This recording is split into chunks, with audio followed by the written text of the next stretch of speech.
Yeah, it's your boy Swag 2 times, and you checking out Music Exclusive TV. This your girl, Miss Juicy J, and you checking out Music Exclusive TV. It's Lundy Baby driving them crazy, the new and untouchable CLR music group, and you checking out Music Exclusive TV. And if you don't check it out, I don't with you. It's your girl, Big Glocky, and you're checking out Music Exclusive TV. Send me the Addy. I bet I be that faster than the Uber. Send me the Addy. I bet I be that faster than the Uber. Send me the Addy. I bet I be that faster than the Uber. Send me the Addy. What's up, y'all? It's your boy Leo with Music Exclusives TV, and today we have Chi-Town's very own Lon Don. What's up, man? How you feeling today? Man, you got it, fam. You know I'm up here with the whole team, the new and untouchable CLR music group, Swag 2 times. All right. Before I get into you, let's introduce your crew today, your posse. Absolutely. So, matter of fact, yeah, let's run that back. I'm gonna let them introduce themselves. Let's do it. Let's do it. What's up? It's your girl, Glockyana, the big one, not the little one. It's your girl, Miss Juicy J. And it's the human highlight reel, Chicago City Kid Swag 2 times, man. CLR Music Group, man. So, Lon Don, tell us how you got the label started. Let's talk about a little about your background coming from Southside Chicago. Give it to us. All right. Well, the label got started because previously I had a partnership with my best friend growing up. We were called World Entertainment. And my old name used to be Prince Lon Don. But coming from Chicago, it had all type of. Prince has a gang, a significant gang element.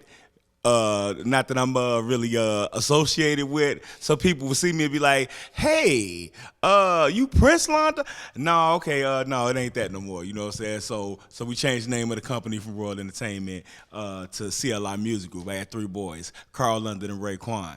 And that's CLR gang shit. Yeah, so that's where the company started from. And my background started 47 in Vincennes. That's where I grew up, Southside Chicago. And that whole entire area at that point in time had rappers that were on the precipice of becoming significant, but actually didn't get a chance to. But we saw a lot of action and traction from the west side of Chicago, Twista, Psychodrama, the Snipers. So it was a significant amount of traction on the west side, but they were kind of like fast rapping. So it was like, if you didn't rap fast, then you sounded like a New York rapper. So That's where the whole Twister thing comes from. Yeah. Back in the day. Yeah. Gotcha. So with me, I was working with the legendary Traxter, who produced most of the records for those guys who I was just talking about, Twista, Do or Die, Psychodrama. He produced a significant amount of records for those people. And he heard me rap. And when he heard me rap, he was like, wait a minute, like, this is something. Like, this is something right here. Let's get to it. So he put me in the studio, and we just took off and started working from there. So you've been rapping for quite some time. Yeah, I got decades in, and I, the amount of time and effort, that I put into it, it still don't feel like it's enough because I'm nowhere near where I want to be at, but it's close, so I'm happy on the traction that I got right now. I was looking at your rap sheet. I see you got, history with Kanye, and you've worked with some heavyweights, including Jigga. Like, let's delve a little deep into that. Like, how did you get your start working with them? Like, were you like in the studio? Were you working behind the scenes with them? How did that come about? Well, Kanye and I met in 1997, and his best friend at the time was working at a clothing store in the city called The Lark, and his best friend knew that I was in the music industry or what have you. Well, I'm sorry, I wanted to be in the music industry. He knew I was a rapper. And he was like, well, man, my buddy Kanye, he does beats and da-da-da-da. And I'm like, okay, I'll buy some beats from him. So he gives me Kanye number. He introduces me to Kanye. And he like, yeah, well, I'll charge, $500 for a beat. You know, I'm like, all right, well, let me get 3 beats. You know what I'm saying? So I had him 15 $100 bills real quick. He like, all right, come over to the studio Friday. I come to the studio Friday. I record some records, and at the end of the session, he was like, man. And I'm like, what? What's wrong, bro? What's happening? He like, bro, I hate I spent that money, man, because I wish I could have gave it back to you. You ain't never got to pay for no beats no more. You ain't never got to buy no beats, bro. You raw, woo, man, I want you to work with me, da-da-da. And, you know, so we built a relationship from there. And building is extremely important to me. That's why I really keep everything like as close, like family based as I possibly can, because Miss Juicy J is my blood cousin. Okay. Big Glockyana is my blood cousin. And Swag 2 Times, that's my little brother. Oh. Not my blood, Real little family brother, oriented. but that's my little brother. You know what I'm saying? Nice. So it's like, yeah. So we're like a real live family. Did you get them there starting there in music? I'm gonna let them. I'm gonna let them chime in on it. I'm gonna start. Cool. I'm gonna start with let's 2 get Times. to know them. Yeah, let's talk to them. Yeah, what's up? Hey, how y'all doing, man? It's your boy Swag 2 Times, man. I've been doing music for about like 10 years, man. You know what I'm saying? I ain't gonna cap. I done worked with a lot of heavyweights as well, you know what I'm saying? A lot of the legends, you know what I'm saying? I got my start out really getting in the industry writing for 3-6 Mafia. You get what I'm saying? Shout out to, you know, Crunchy Black, DJ Paul and them. I actually got a show with them tomorrow in my city, man. We gonna turn up. And speaking of Chicago, can we? I know we were talking about Twist and some of the artists that came out of Chicago, but what's the music scene like out there in general? Like, what can we expect from Chicago artists? What are they bringing to the table? Man. Obviously, we have Chicago drill. Yeah, of course. It's like it's a melting pot. I ain't gonna lie. We diverse. We got all types of music. You know what I'm saying? Right now we got a wave where, you know what I'm saying, it's juke music. You know what I'm saying? We bringing that, you know, out. That's one of our thing that's originated from Chicago just as much as drill. And it's more of a dance turn up feel, you know what I'm saying? You know, just bringing a different feel to the city, man. But like I said, we got, you know, Chance the Rapper coming out, you know what I'm saying, the Commons, the Juice Worlds, you know what I'm saying? We pretty diverse. We can go here, we can go there, man. It's a real big melting pot though. And female rap is hitting hard right now. Miss Juicy J, let's talk about this. Yo, I mean, I came up in an era like in the 90s where, like, you know, we had the Kims, the Foxes, the Eves, the Missies, and then there was that surgence where it was like Nicki Minaj, and then there was nobody. It was just her, you know, and maybe a few others, but Nicki like reigned supreme. But now you got Cardi, you got Glorilla, you know, you got Lotto, Megan Thee Stallion. Like, how do you females feel, you know, with this reemergence of like female rappers like at a all-time, you know what I'm saying, like winning right now? How does that feel for y'all? The lane is open. I love it. I feel like it's a lot of opportunity out here for women now, and I feel like a lot of the women, they're really coming out, bringing that talent out, and they've been so diverse. Like Spice just came out with some hot stuff. I like Spice. Yes, we've interviewed her before. Yeah. Let me tell you something about Miss Juicy J. Yeah. Rookie of the year. Rookie of the year. Okay. Rookie of the year. Okay. Tell us why. Tell us why. Just getting her feet wet, you know. Voice is amazing, amazing performer. But both of these two ladies, we recently did a concert where it was probably maybe like 10 or 25 people in there, right? But we also just opened up for Jeezy. Yeah. And they rocked them both the same. I set the roof clean off of both of them. Okay. Amazing talent, energy, and just they like really like super hungry. It's Tell your Glockyana. I really got my start in music when I was a kid. My mom wrote a song for me when I was 8 years old. Does she have a history of rapping? Was she rapping back in the day? Yes, my mom you. used to rap also. Yeah, she wrote a song for me when I was 8 years old. We used to be like the Jacksons getting whooped. Oh, so she knew then that she wanted to be a star. Cool. Yeah, my mama kind of put me on blast. I kind of didn't like it at first, maybe because I was getting pressured into doing it. But as I was growing up, I used to write poetry. So, you know. It's a natural gift. Writing a rap is like writing a poem. So it went from me writing poems to my teenage years. I just started back writing raps, and it was like I just used to write. And everybody like, oh, why you don't be rapping, like putting your music out? You just be writing, and everything just so hot. So I kind of started writing a little more, shooting a couple of little videos, but I didn't really do too much with it. I stopped for a while, and then when Lon Don came home, I showed him a video, and he like, "What you doing? Like, Why you not in the studio? why you not out?" right. And coming from Chicago, who are some of the females that inspire you, that make you want to push your pen and want to make you want to really do this? I grew up listening to Trina. I like Trina as a rapper, but Nicki Minaj has always been my favorite rapper. Like, I like her lyrically and the things that she say. A lot of rappers don't rap like that. Like, they don't really know how to do a metaphor or really have too much to say. Like, some people just get on beats and just talk. That's not what she do. Like, she really say something. Like, I like the stories she tell because that's what she do in her music.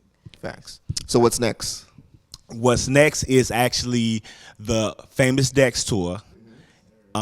That's February the 8th. Okay. We start that February the 8th. And after that... How many cities? I'm sorry? How many cities? I believe 10. Okay. I believe 10. But he got more than that. But we're doing 10 Selected because dates. Okay. because we got our own engagements as well. You know, and I explained that to him. You know, as a new label, hey, look, you know, we're going to what you got, but hey, we still got other obligations that we got to fulfill as well. You know, so. Right. And we got a few dates with Trippie Redd also. Okay. That's a big show for us. It's Trippie Redd, Will Gates, Glorilla, and No Cap. Okay. I believe that's March 25th. Yeah. So we got that coming up in March. Also, we got the CLR Music Group mixtape, where it's gonna be like the first project of its kind, where we're gonna have 21 records on it, and we're gonna have 21 videos. We're gonna have a video for every song. Oh, you and your Beyonce shit. Yeah.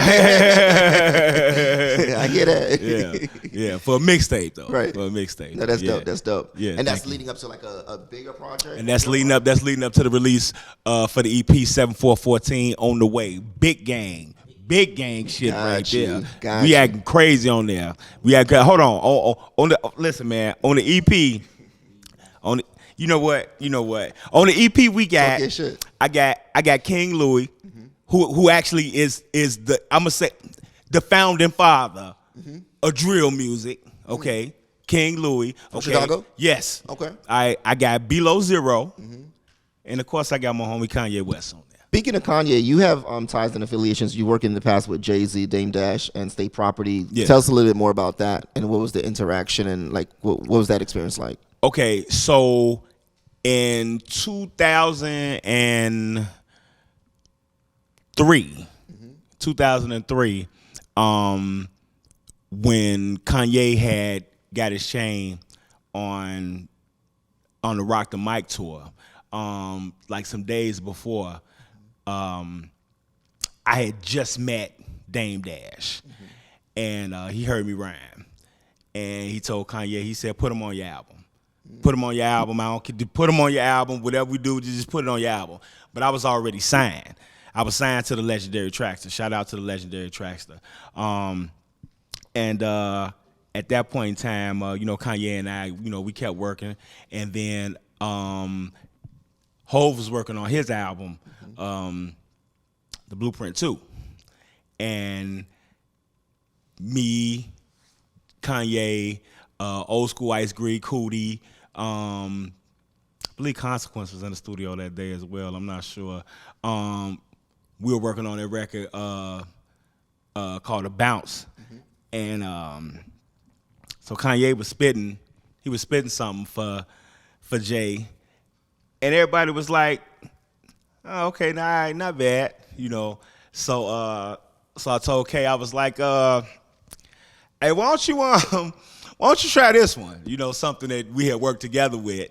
I was like, "Why don't you try this one?" So he did. Magazines call him a cock star, girls call him rock star, Billboard pop star, neighborhood rock star, the Chi-Town go getting pimps, we mobsters, gingerbread man even said, "Joe, you did that one," and they was like, "No, that's it right there." You can see it on the Netflix documentary. But yeah, you can see that right there. And from there, Jay, he was like, "Man, okay, all right, let's do it." You know what I'm saying? Let's get to work. Kanye recorded the record, and we continued to work after that.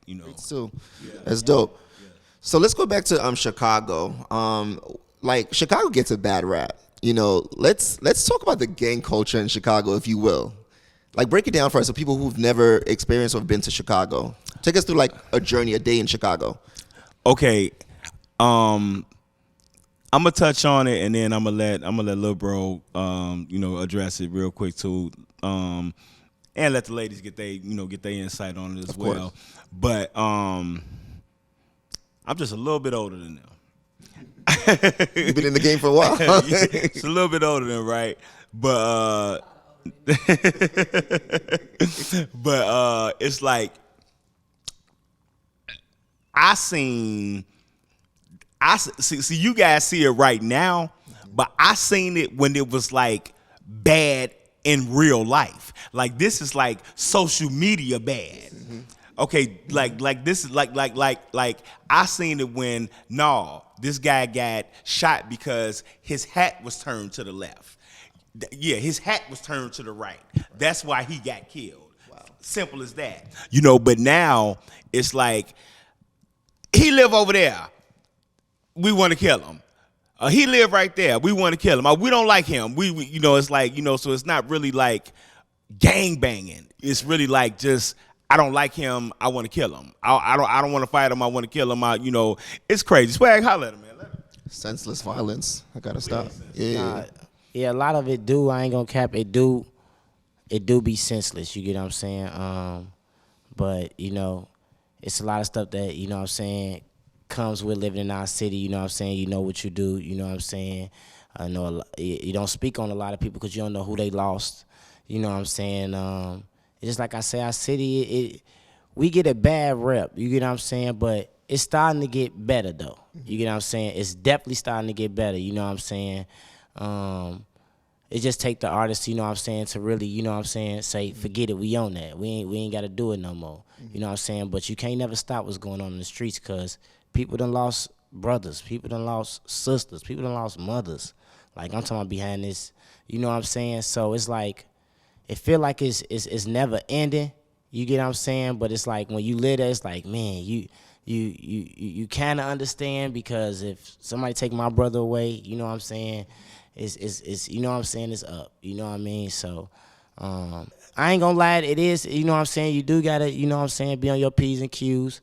Would you say gentrification is changing Chicago a little bit? Yeah, it is. You know, they starting to care a little bit more. You know what I'm saying? Everybody tired of dying. You know what I'm saying? Right. Losing loved ones. Like it's, we starting to get to our bag. You know what I'm saying? And like you say, it just take for the artist. You see Dirk speaking out. He trying to stop, dissing people in the songs. It first start with that. You know what I'm saying? If we can stop doing that, I think that can ease it up a lot more. You know what I'm saying? But once you come there, we got our city is beautiful. You know what I'm saying? When you come, I mean, it's a lot of people say Chicago reminds them of New York. Man, it's similar. You get what I'm saying? You guys are a little bit faster. But we just, you know what I'm saying, we lit just as much. You get what I'm saying? But yeah, though, it's easing up though, bro. It's definitely easing up. We all got to come together, start helping the communities more. I feel like that plays a lot of part in the younger generation because they the ones out wilding right now, you know. So with that being said, we do need to come together. In Chicago, it's getting better. It's getting better? It's getting better. Got you. Yeah. Glockyana. Hey, Glocky. Growing up in Chicago, it's not bad. Like she said, we got some good neighborhoods. You got some bad neighborhoods. It's depending on where you go. You got different sides.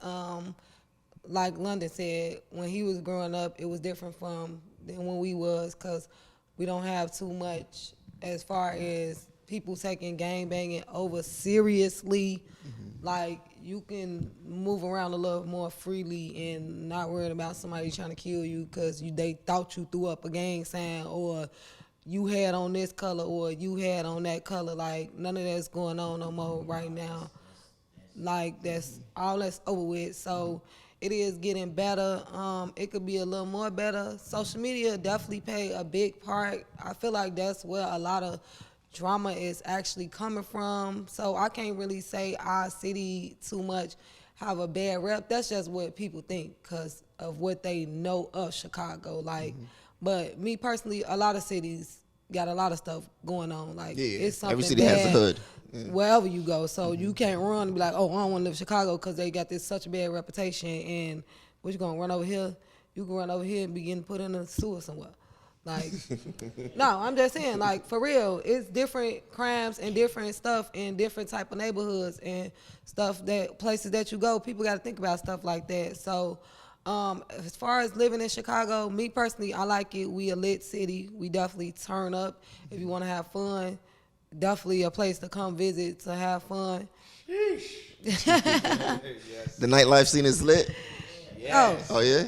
We act a fool. Like, that's why when we go to other cities, we go and show out. Chicago is definitely in the building. And Lon Don, speaking of Chicago, and it's like I said, the bad rap. You did a jail bid a while ago. You want to talk about it? You want to touch on that a little bit? Yeah. So in 2005, I went to federal prison, and during that time, I lost my first wife. Do you want to discuss why you went in for? I'm sorry? Do you want to talk about why you went?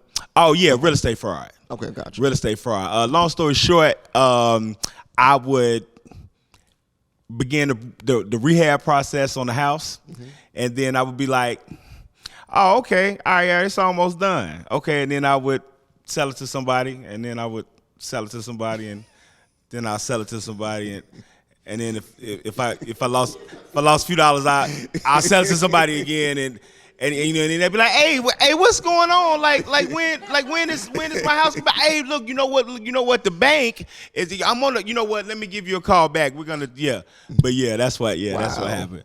You know, you was up to no good. Yeah. I learned my lesson though. I learned my lesson. That was the main thing. Learned my lesson. I lost my wife. My wife died from lupus. Sorry to hear that. And at that point in time, my wife was my best friend. My mother was my best friend. My dad was my best friend. So my mother goes to jail for attempted murder. Gangster. But you know what I'm saying? So my mom locked up, and it's like, damn, you know, so my wife dead, my mom locked up, you know, and it's like, you know, I just really, you know, felt alone, you know, and at that point in time, I had to really tune in to the higher power. I really had to tune in to the creator of all things, you know, and be like, hey, look, I need some help here. Like, I gotta, you know what I'm saying, I gotta get this together because one, I can't go back like how I came in. And so pretty much that's what happened, you know, changed my life. You know, you got to change your thinking to change your actions. So I did that, you know, and got on up out of there. Any final words? Plug any final projects, and we'll talk about you guys' social media and where people can find y'all. All right. Well, like I said, we got the Famous Dex tour coming up. We also got the Trippy Red tour coming up. And, you know, we got multiple solo projects. So I'm gonna let them talk about their solo projects, talk about their group projects, and you know, we can go from there. Big Glocky, go ahead, check in with me. What's up? It's your girl Glocky. So as far as projects, me and Miss Juicy J got our mixtape about to drop, The Real City Girls, because we are the real city girls. I got my own songs about to drop, Drip Drip, for everybody that like to pop their ish. And cap, because all these bitches do is cap. Facts. It's your girl, Miss Juicy J. Right now, I'm working on the EP with CLR, Lon Don. We all working on this EP, getting ready for the tour. I just dropped my new single. It's called Counting This Money. So we finna drop that real soon. Like Glockyana said, we working on our mixtape, The Real City Girls. So get ready to tune in with that. Yeah. 2 times. Oh yeah, 2 times while they hating. They know what's going on, man. We working, man. Like I say, we working on this. We focus on putting CLI right now. You know what I'm saying, out. I got singles as well that, you know what I'm saying, I'm getting pushed through CLR. I got some bangers that's coming out, straight bangers. But like you said, we focusing on this tour with Famous Dex. This mixtape and this EP is gonna be our coming out party. This is what's gonna solidify us from everybody, cause we do everything. What you want, we can give you some New York rap. What you want, the Atlanta stuff. What you want, you want the Texas stuff. What you want, it's all gonna be in that mixtape and EP. It's flawless. Well rounded. That's what's well rounded. That's So, what's that's the main thing about that, man. Got you. Where could the people find you on social media? Swag 2 times, man. You just type it in SWAGG on Instagram, Facebook, Google. Swag 2 times, man. Chap in, Chicago Kid. Miss Juicy J. You can find me on Instagram at Miss, that's MZ, _Juicy_J.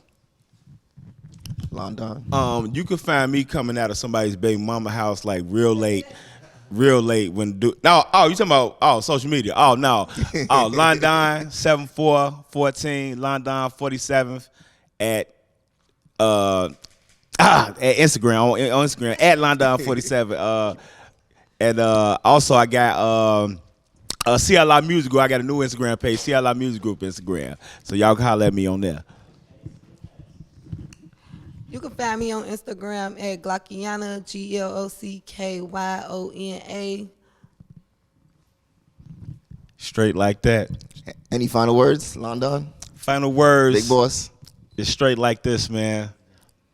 Right now, y'all are witnessing the culmination of the first powerhouse ever in the Midwest. I got all my bread on these people right here, and I ain't even talking about me. I got all my bread on these people. I promise. I got the closer, the rookie of the year, and the best thing smoking. Okay. Straight like that. Love y'all. All right, y'all. This was a good one with London and CLR. This is Music Exclusives signing out. Until next time.